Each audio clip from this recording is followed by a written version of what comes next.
So now we are continuing our topic of electrochemical cells, जिसमें आज हम पढ़ेंगे EMF. EMF क्या होता है? Electromotive force of cell. Electromotive force of cell. ये क्या होते हैं? देखो, इलेक्ट्रोकेमिकल सेल जो है दो हाफ सेल से बनते हैं. वन ऑफ द इलेक्ट्रोड जो होती है हाफ सेल की, उनकी ज्यादा वैल्यू होती है रिडक्शन पोटेंशियल की एज कम्पेयर टू अदर, क्योंकि दूसरी तो ऑक्सीडेशन कर रही होती है. तो इस कारण जो पोटेंशियल डिफरेंस दोनों में आता है कि किसमें फ्लो ऑफ इलेक्ट्रॉन जो है ज्यादा हो रहा है, किसमें ऑक्सीडेशन हो रही है, किसमें ज्यादा ऑक्सीडेशन पोटेंशियल आ रहा है to the electrode with higher reduction potential. ठीक है, तो उस डिफरेंस को हम क्या कहते हैं? Electromotive force. तो क्या है ये? The difference between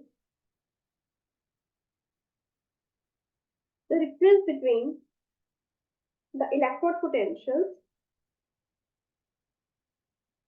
difference between the electrode potentials of the two electrodes constituting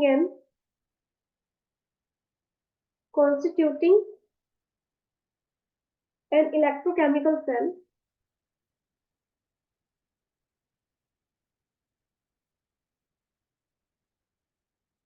is called cell potential. इसको हम सेल पोटेंशियल भी कहते हैं या ईएमएफ कहते हैं. Cell potential of a cell, यानी कि मेरे पास जो दो इलेक्ट्रोड पोटेंशियल आए हैं, एक इसका, इस इलेक्ट्रोड का और एक इस इलेक्ट्रोड का.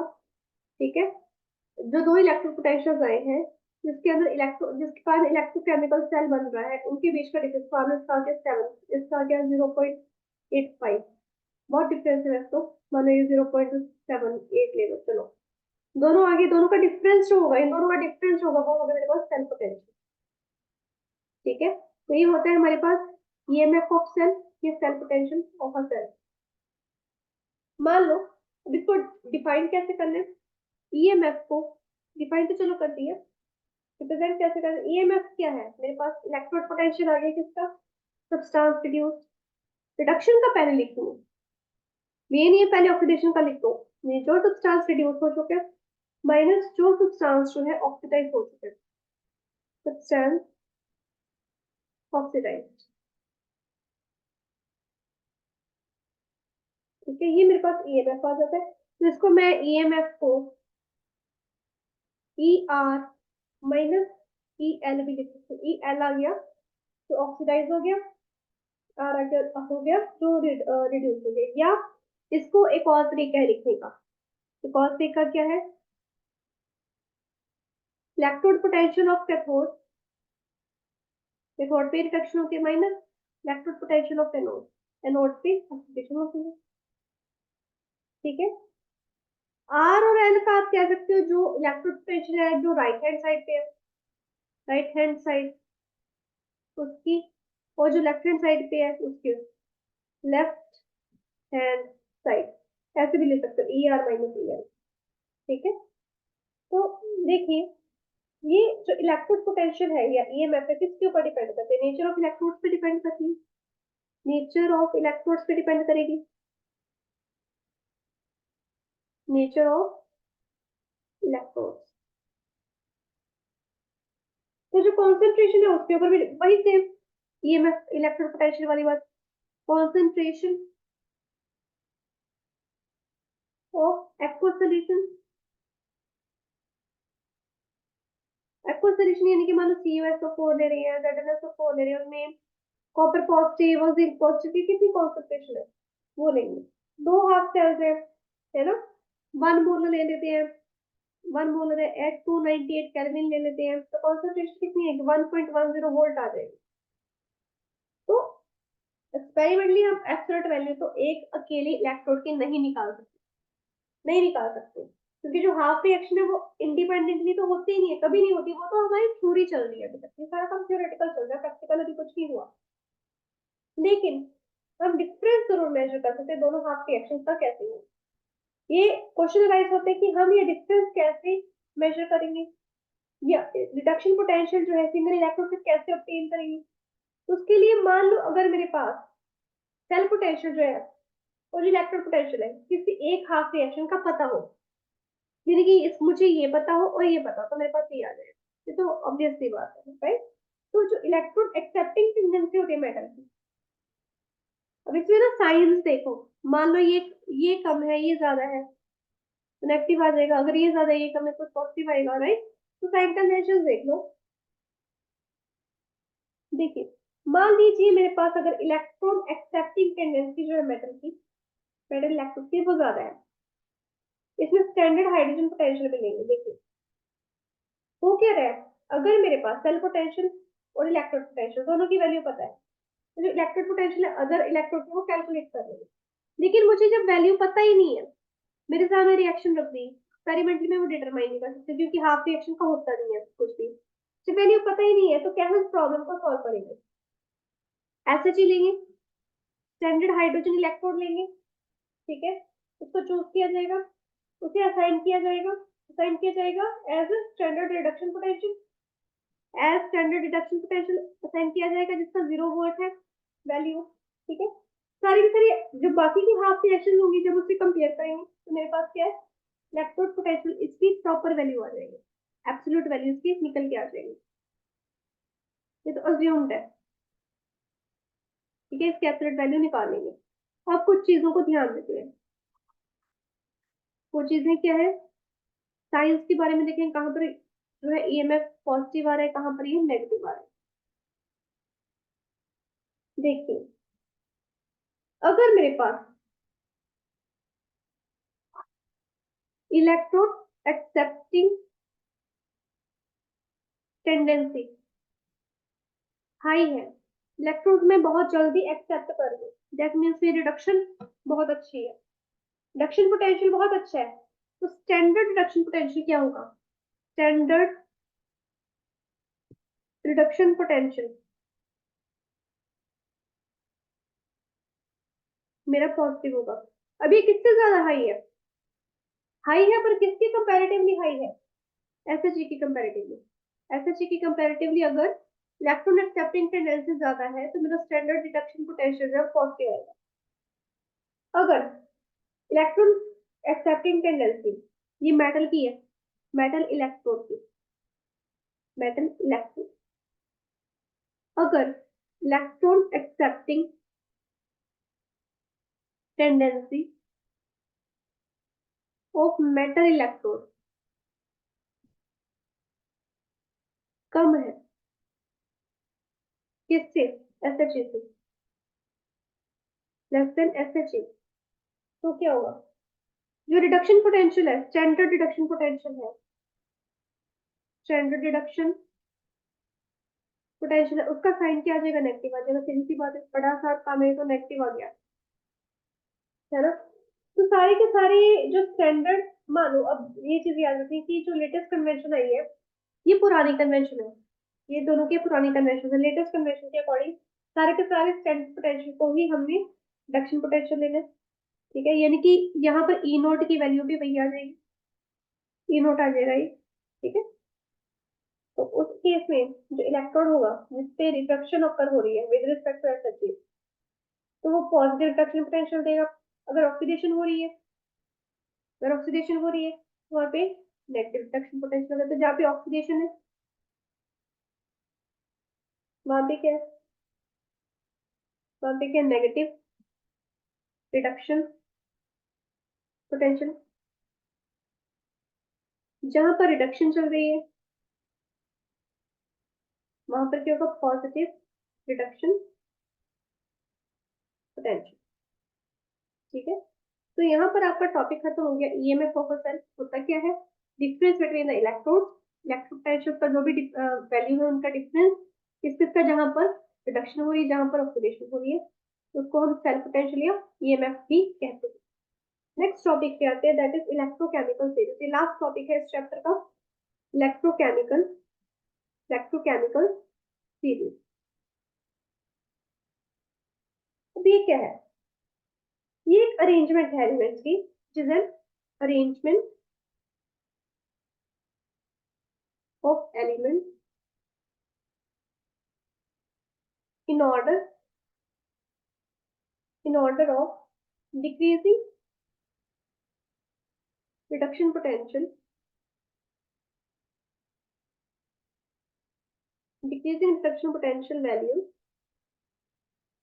उसको हम कहेंगे इलेक्ट्रोकेमिकल सीरीज, यानी कि डिक्रीजिंग ऑर्डर में मैंने ले लिया इसको। इसको इलेक्ट्रोकेमिकल सीरीज को हम एक्टिविटी सीरीज भी बोलते हैं। क्या बोलते हैं? और एक्टिविटी सीरीज। ठीक है, अब कुछ टिपिकल इलेक्ट्रोड्स का मैं बता रही हूँ क्या क्या है, जो स्ट्रॉन्ग ऑक्सीडाइजिंग एजेंट है और जो वीक स्ट्रॉन्ग रिड्यूसिंग एजेंट है। ठीक है, हाइड्रोजन के ऊपर और हाइड्रोजन से नीचे वालों को बता रही हूँ। एक टेबल बनाती है, यहाँ पर है मेरे पास इलेक्ट्रोड लूंगी मैं। ठीक है, यहाँ पर उसकी इलेक्ट्रोड रिडक्शन होगी, इलेक्ट्रोड रिडक्शन होगी। ठीक है, यानी कि ऑक्सीडाइज फॉर्म में हम के इलेक्ट्रॉन्स डालेंगे। ये लो, ऑक्सीडाइज फॉर्म में हम क्या है इलेक्ट्रॉन्स ऐड करेंगे, N number of electrons add करेंगे और मेरे पास रिड्यूस फॉर्म आ जाएगी, रिड्यूस फॉर्म आ जाएगी। ये क्या है मेरे पास इलेक्ट्रोड रिडक्शन आ गया। यहाँ पर मैं इसका इलेक्ट्रोड पोटेंशियल बता रही हूँ, standard electrode potential in volt. ठीक है, यहाँ पर देखिए जो भी इलेक्ट्रोड लूंगी मैं, जो भी इलेक्ट्रोड लूंगी मैं उसके अकॉर्डिंग यहाँ पर आपने ध्यान देना है। यहाँ पर मेरे पास आएगा स्ट्रॉन्ग ऑक्सीडाइजिंग एजेंट, यहाँ पर आएगा वीक या वीकर, स्ट्रॉन्ग गैस ले लो यहाँ पे, वीकर रिड्यूसिंग एजेंट। नीचे क्या आएगा? वीकेस्ट ऑक्सीडाइजिंग एजेंट, और यहाँ पर आएगा स्ट्रॉन्गेस्ट रिड्यूसिंग एजेंट आ जाएगा। ठीक है, सबसे पहले लेते हैं आयरन। आयरन होता है सबसे ज्यादा स्ट्रॉन्गेस्ट ऑक्सीडाइजिंग एजेंट। तो मेरे पास आयरन नहीं लेते, सॉरी फ्लोरीन आएगा, क्योंकि ऑब्वियसली बहुत ज्यादा इलेक्ट्रोनेगेटिव है तो बड़ा अच्छा से वो रिड्यूस कर लेगा। तो फ्लोरीन है, फ्लोरीन मेटल है, इलेक्ट्रोलाइट है इसका F नेगेटिव। ठीक है, स्ट्रॉन्गेस्ट ऑक्सीडाइजिंग एजेंट है। इसका क्या होगा? F2 की फॉर्म में होगा। इसमें से मैं दो इलेक्ट्रॉन ले लूंगी, दो इलेक्ट्रॉन डाल दूंगी, तो दो इलेक्ट्रॉन डाल देते इसकी रिड्यूस फॉर्म क्या आ गई? दिस एक्वस फॉर्म में है। ये गैसेस फॉर्म में था पहला, उसके बाद एक्वस फॉर्म में आ गया। और इसका इलेक्ट्रिक पोटेंशियल कितना है? 2.87। तो ये as the weakest reducing agent act करता है, बट स्ट्रॉन्गेस्ट ऑक्सीडाइजिंग एजेंट की तरह भी एक्ट करता है। अब लेते हैं कोबाल्ट। कोबाल्ट है मेरे पास सी पॉजिटिव की फॉर्म में और रिड्यूस होके 2 पॉजिटिव की फॉर्म में आ रहा है। तो क्या होगा? इसके अंदर मैंने एक इलेक्ट्रॉन को ऐड कर देना, क्या आ जाएगा? Cu 2 positive. ठीक है, और यहाँ पर इसका इलेक्ट्रिक पोटेंशियल आएगा 1.85। आगे ले लो, आगे मेरे पास है क्लोरीन, Cl नेगेटिव की फॉर्म में आएगा। तो मेरे पास होगा chlorine plus 2 electron forming 2 Cl negative ion. Chlorine का इलेक्ट्रिक पोटेंशियल होता है 1.36, बहुत इतना होता है। सिमिलरली आगे बढ़ते जाते आगे बढ़ते जाते मेरे पास आ जाएगा कॉपर का Cu2 पॉजिटिव और Cu2 पॉजिटिव, Cu1 पॉजिटिव आएगा। ठीक है, तो यानी कि एक इलेक्ट्रॉन इसके अंदर ऐड हो जाएगा, तो मेरे पास आ जाएगा Cu1 पॉजिटिव। इसका इलेक्ट्रॉन पोटेंशियल होता है 0.15। धीरे धीरे ये रिडक्शन इससे ज्यादा हो गया। हाइड्रोजन से ऊपर वाले तो ये है, हाइड्रोजन से ऊपर वाले ये है, हाइड्रोजन से नीचे वाले भी निकाल देते हैं। पहले हाइड्रोजन का देख लो, हाइड्रोजन बना देगा 2H पॉजिटिव में मैंने दो इलेक्ट्रॉन ऐड कर दिए तो मेरे पास H2 आ गया। इसका इलेक्ट्रिक पोटेंशियल होता है 0, इसका इलेक्ट्रिक पोटेंशियल 0 होता है, इसलिए इसको SHE में यूज किया जाता है। ठीक है, तो इस सारे के सारे जो इलेक्ट्रिक पोटेंशियल है 0 से ऊपर वाले मैंने ये बता दिया चार। अब आयरन का लेंगे, आयरन का नेगेटिव आना शुरू होगा। अब जो लूंगी मैं सारे के सारे को नेगेटिव वैल्यू देंगे, आयरन नेगेटिव वैल्यू देगा। इसको ना अंडरलाइन कर लिए वाले पार्ट, ये वाला पार्ट जो है एक ब्रेकिंग पॉइंट आ जाता है हमारे पास कि हाँ जी हाइड्रोजन से ऊपर वाले सारे पॉजिटिव थे, हाइड्रोजन के नीचे वाले सारे नेगेटिव आएंगे। ठीक है, तो मेरे पास आयरन है, आयरन 3 पॉजिटिव की फॉर्म में है, प्लस आयरन बनेगा, सॉरी फिर इसके बाद आयरन बनेगा। तो आयरन 3 पॉजिटिव में मैंने 3 इलेक्ट्रॉन्स ऐड कर दिए, तो मेरे पास Fe आ गया, इसका आएगा -0.0। उसके बाद देखिए, उसके बाद है मेरे पास क्रोमियम ले लो। आयरन का एक 2 पॉजिटिव फॉर्म भी, चलो 2 पॉजिटिव फॉर्म भी ले लो। Fe2 पॉजिटिव है और उससे Fe बना रहा है। Fe बना रहा है तो कैसे बनेगा, इसके अंदर 2 इलेक्ट्रॉन्स ऐड होंगे, 2 इलेक्ट्रॉन्स ऐड होंगे तो इसका आयरन बन जाएगा, ठीक है। इसका उससे भी कम जाएगा, कितना कम जाएगा, ये आएगा 0.44, -0.44, ठीक है। अब एक मिनट, इसको वीकेस्ट वाले सबसे नीचे लिख दूंगी मैं, वीकेस्ट और स्ट्रॉन्गेस्ट रिड्यूसिंग एजेंट को। अभी कुछ और एक दो टर्म्स देख लेते हैं। मेरे पास जिंक 2 पॉजिटिव है, फिर जिंक क्या करेगा, जिंक में मैंने 2 इलेक्ट्रॉन्स को ऐड कर दिया, तो मेरे पास जिंक आ गया। तो इसका इलेक्ट्रॉन पोटेंशियल आएगा मेरे पास 0.76। रिडक्शन पोटेंशियल ले रहे हैं हम, ये रिडक्शन पोटेंशियल वैल्यूज है। फिर आता है एकदम से कैल्शियम ले लो, सॉरी पोटेशियम ले लो, कैल्शियम मतलब पोटेशियम ले लो। पोटेशियम पॉजिटिव से मैंने पोटेशियम बना लिया, एक इलेक्ट्रॉन ऐड करके, बस पोटेशियम आ गया, और इसका इलेक्ट्रॉन पोटेंशियल होगा -2.93। और जो मेरे पास वीकेस्ट ऑक्सीडाइजिंग एजेंट आएगा और स्ट्रॉन्गेस्ट रिड्यूसिंग एजेंट आएगा, अब मैं वो लिख रही हूँ। एक तो ये आता है इसमें पोटेशियम वाला, ठीक है। और एक आता है मेरे पास लिथियम, लिथियम आ जाएगा। लिथियम 1 पॉजिटिव में मैंने एक इलेक्ट्रॉन ऐड किया, तो मेरे पास लिथियम आया। इसका इलेक्ट्रॉन पोटेंशियल है -3.05। इससे नीचे हमारे पास नहीं है, नहीं इससे ऊपर है, 2.87 से ऊपर है, क्लियर। अब सबसे कम तो ये हो गया, लिथियम का आ गया। लिथियम को ही काउंट करते हैं, इसका तो चलो करीब करीब है, स्टिल राउंड फिगर 3 बने पर 3.0 से ज्यादा है। और स्ट्रॉन्गेस्ट मेरे पास क्लोरीन है, वीकेस्ट मेरे पास लिथियम है एज ए ऑक्सीडाइजिंग एजेंट। और अगर एज अ रिड्यूसिंग एजेंट देखेंगे तो स्ट्रॉन्गेस्ट मेरे पास क्लोरीन है और वीकेस्ट मेरे पास लिथियम है। इसका फायदा क्या है, इलेक्ट्रोकेमिकल सीरीज हमने बना ली, ठीक है। इसका फायदा क्या है, अब देखो मैंने अभी बताई, इसको भी मैं रेज कर रही हूँ कि एप्लीकेशन देखनी है मुझे। सोचो क्या फायदा होगा इसका, अगर मैंने गैल्वेनिक सेल बनाना होगा तो मैं बनाना इजी हो जाएगा। क्यों बनाऊंगी मैं गैल्वेनिक सेल, बढ़िया इतने अच्छे अच्छे सेल्स बन गए, अब तो निकल कैडमियम बैटरी बन गई है ना, लिथियम सेल बन गया, अरे उन्हीं में तो ये यूज होगा, उन्हीं में यूज होगा ये, तो ये इसकी एप्लीकेशन में हम अब काउंट करेंगे क्या क्या फायदे हैं इनकी, क्या क्या एप्लीकेशन है, कहाँ कहाँ ये चीजें इलेक्ट्रोकेमिकल सीरीज यूज होती हैं, ठीक है। तो let us continue it with it. देखिए, सबसे पहले जो मेन एप्लीकेशन है इसकी क्या है, कि जो रिलेटिव स्ट्रेंथ है, relative strength of oxidising and reducing agent के बारे में पता चलता है। इससे पता चलता है कि कौन सा सब्सटेंस गुड ऑक्सीडाइजिंग एजेंट है, कौन सा गुड रिड्यूसिंग एजेंट है, अगर मैंने सीरीज में जान लिया। तो जिसकी, अब देखो जिसकी लोअर रिडक्शन पोटेंशियल होगी वो स्ट्रॉन्गर रिड्यूसिंग एजेंट भी तो होंगे। सब्सटेंसेस विद लोअर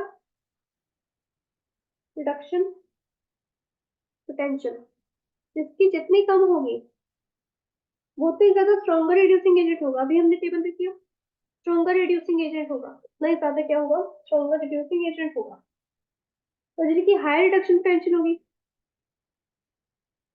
वो उतना ही क्या, वीकर रिड्यूसिंग एजेंट होगा। ये हमें पता चल गया इतना तो, है ना। अगर मैं very high negative reduction potential हो, किसकी थी, लिथियम की थी, लिथियम की थी ना, कितनी आई थी, -3.05 आई थी, कितनी कम थी। सारे सारे सब्सटेंसेस जो बॉटम पे अपीयर हो रही है वो गुड रिड्यूसिंग एजेंट की तरह एक्ट करें, हमें इस बात का पता चला। और जो बिल्कुल टॉप पे है वो क्या है, टॉप ऑफ द टेबल पे, वो गुड ऑक्सीडाइजिंग एजेंट की तरह एक्ट कर रही है। सेकंड, इसकी एप्लीकेशन क्या है, हमें रिएक्टिविटीज ऑफ मेटल्स की कंपैरिजन का पता चलता है। Comparison of reactivities of metal. अलग अलग मेटल्स में कितनी रिएक्टिविटी है, कितना ज्यादा रिएक्टिव हो सकती है मेटल, कितना कम हो सकती है, इसके बारे में पता चलता है। जबकि जो मेटल लोअर पोजीशन ऑक्युपाई कर रही है सीरीज में, जैसे कि लिथियम हो गया, पोटेशियम हो गया, आयरन हो गया, वो क्या है, वो इजिली क्या है, डिस्प्लेस कर सकती है। जो हाइड्रोजन से ऊपर वाली है, हाइड्रोजन से नीचे वाली जो मेटल्स है, ऊपर वाली मेटल्स को इजिली डिस्प्लेस कर देंगे, इजिली डिस्प्लेस कर देंगे। इससे हमें क्या पता चल रहा है, उनकी रिएक्टिविटी का पता चल रहा है, कितनी ज्यादा इलेक्ट्रॉन एक्टिव है, कितनी ज्यादा रिएक्टिव है।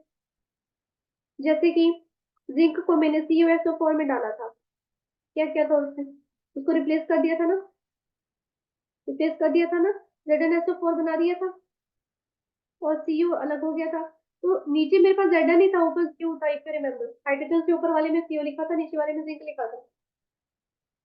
कॉपर का कितना था, कॉपर का मेरे पास आया था 0.52 रिडक्शन पोटेंशियल।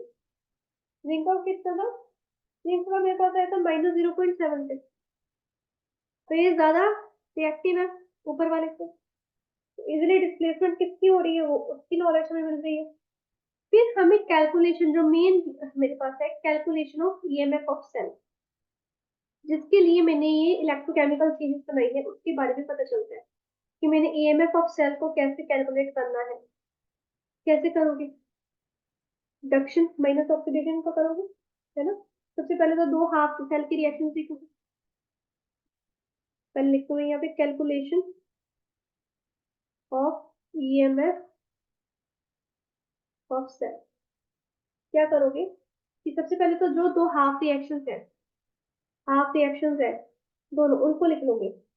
इस तरीके से लिखोगे कि आपको पता चले कि लेफ्ट हैंड के इलेक्ट्रोड खोलती है और राइट हैंड की इलेक्ट्रोड खोलती है, उसको उसमें कौन सी तरफ ऑक्सीडेशन रिएक्शन चल रही है और कौन सी तरफ रिडक्शन चल रही है। ठीक है, यूजुअली राइट हैंड क्या है हमारे पास, राइट हैंड पे हम रिडक्शन लेंगे, राइट साइड पे रिडक्शन होगी, ये इसको ऐसे ही अरेंज करना है। और लेफ्ट साइड पे हमारे पास क्या होगी, ऑक्सीजन होगी, इसको अरेंज ही ऐसे करना है। ठीक है, फिर मल्टीप्लाई कर देंगे इक्वेशंस को जिस चीज से नेसेसरी है। जैसे कि अगर बेसिकली हम उसको बैलेंस कर देंगे, रिएक्शन बैलेंस कर देंगे, बैलेंस करके हम क्या है ईएमएफ ऑफ सेल निकाल लेंगे। कैसे निकालेंगे, जितनी उसकी रिडक्शन की वैल्यू आई है माइनस राइट हैंड साइड पे कितनी इलेक्ट्रोड की वैल्यू है, माइनस लेफ्ट हैंड साइड पे। ठीक है, फिर उससे हमें अगर पॉजिटिव आ रहा है तो रिएक्शन क्या फिजिबल है गिवन डायरेक्शन में, अगर नेगेटिव आ रहा है तो रिएक्शन गिवन डायरेक्शन में फिजिबल नहीं है। दैट मीन्स हमने हमें उसको रिवर्स डायरेक्शन में करना था। अगर पॉजिटिव वैल्यू आ रही है, इसकी पॉजिटिव वैल्यू आ रही है, that means reaction is feasible in given direction. अगर नेगेटिव वैल्यू आ रही है इसकी, तो that means reaction is not feasible, not feasible in given direction. तो हमें इसको अब रिवर्स करना पड़ेगा, रिवर्स करके इसको दोबारा सॉल्व करना पड़ेगा। हमने रिएक्शन को गलत सॉल्व किया था, ताकि हम इसकी पॉजिटिव वैल्यू लें। इसकी वैल्यू हमने पॉजिटिव ही निकाली है, नेगेटिव नहीं निकाली। न्यू साइन कन्वेंशन के अकॉर्डिंग ये वैल्यू आई है हमारे पास। ठीक है, तो एक क्वेश्चन करते हैं, उसके बेसिस पे एक प्रॉब्लम करते हैं। मेरे पास ये हाफ सेल रिएक्शन दी है, मेरे पास आई है, एक तो ये जिंक की आई है 2 पॉजिटिव पे, 1 मोलर पे वैल्यू है, और सॉल्ट ब्रिज आ गया बीच में, नेट आ गया, उसकी भी 1 मोलर वैल्यू है, और साथ में सी भी बन गया। ठीक है, स्टैंडर्ड ईएमएफ मुझे निकालना है ऑफ सेल। अगर मेरे पास स्टैंडर्ड इलेक्ट्रोड पोटेंशियल है रिडक्शन का, इसकी मेरे पास वैल्यू है -0.126 वोल्ट, और इसकी मेरे पास वैल्यू है -0.763 वोल्ट। कैसे निकालोगे, पहले तो ऑक्सीडेशन हाफ रिएक्शन लिखो। ऑक्सीडेशन हाफ रिएक्शन क्या है, जिंक है, उसने Zn 2 पॉजिटिव बना दिया, 2 इलेक्ट्रॉन्स निकाल दिए। रिडक्शन हाफ रिएक्शन क्या है, मेरे पास लेड है 2 पॉजिटिव आयन में, 2 इलेक्ट्रॉन्स लिए और लेड बन गया सॉलिड फॉर्म में। ये पहले ये सॉलिड फॉर्म में था। ठीक है, ओवरऑल रिएक्शन क्या होगी, ओवरऑल रिएक्शन क्या होगी, zinc plus Tb 2 positive form zinc 2 positive plus Tb। EMF क्या आएगा, जो राइट साइड पे है माइनस जो लेफ्ट साइड पे है ना। राइट साइड पे किसका था, माइनस 0.126 माइनस माइनस 0.763, वैल्यू आ गया आपके पास 0.637 ये आपके पास ईएमएफ आ गया। इस तरह से ईएमएफ ऑफ सेल, इतने इजी क्वेश्चन है इसके। ठीक है, एक आप और इसकी एप्लीकेशन लिख सकते हो कि ये फिजिबिलिटी ऑफ रिएक्शन की प्रिडिक्शन भी कर देता है कि फिजिबल होगी कि नहीं होगी, वो मैंने बताया कि अगर पॉजिटिव होगा तो फिजिबल होगा, अगर नेगेटिव होगा तो फिजिबल नहीं होगा। एक आप कह सकते हो एप्लीकेशन एक और ले लो, चलो एप्लीकेशन में देखते हैं। एप्लीकेशन में एक और एप्लीकेशन देख लो, predicting weather, predicting weather a metal can liberate hydrogen from the acid और नो। ये भी बात पता चलती है कि मान लो मेरे पास कोई मोनोवेलेंट मेटल पड़ी है, मैग्नीशियम है, निकल है, तो जिंक है, क्या ऐसी मेटल HCl में से, H2SO4 में से हाइड्रोजन को निकाल सकती है? अगर मेटल्स, वैसे जनरली जो मेटल्स लिबरेट करती है हाइड्रोजन को, तो वैसे उनका इलेक्ट्रो पोटेंशियल हमेशा नेगेटिव होता है। जो मेटल्स लिबरेट करती है हाइड्रोजन को फ्रॉम द एसिड, उनका इलेक्ट्रो पोटेंशियल हमेशा क्या होता है, नेगेटिव होता है। ठीक है, ये चीज मान लो। तो हाइड्रोजन की क्या हायर टेंडेंसी होती है टू गेट रिड्यूस्ड और इलेक्ट्रॉन्स को जल्दी एक्सेप्ट कर लेते हैं, तो हाइड्रोजन गैस बहुत इजीली लिबरेट हो जाते हैं। और मेटल्स जैसे कि कॉपर है, सिल्वर है, उनका हमेशा इलेक्ट्रिक पोटेंशियल पॉजिटिव होता है। क्यों?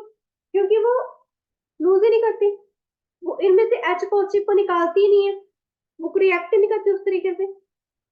ठीक है, तो ये भी चीज हमें इससे पता चलती है एप्लीकेशन में से कौन सी मेटल क्या है, हाइड्रोजन को लिबरेट कर देगी, H पॉजिटिव को लिबरेट कर देगी, कौन सी नहीं करेगी। ठीक है, तो इस टॉपिक के साथ ही आपका चैप्टर कंप्लीट होता है। इस चैप्टर के एनसीईआरटी क्वेश्चन को सॉल्व करो। ठीक है, एनसीईआरटी एग्जाम्पल को सॉल्व करो।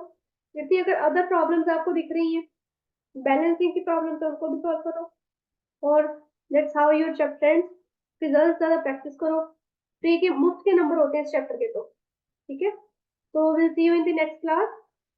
That's up for today.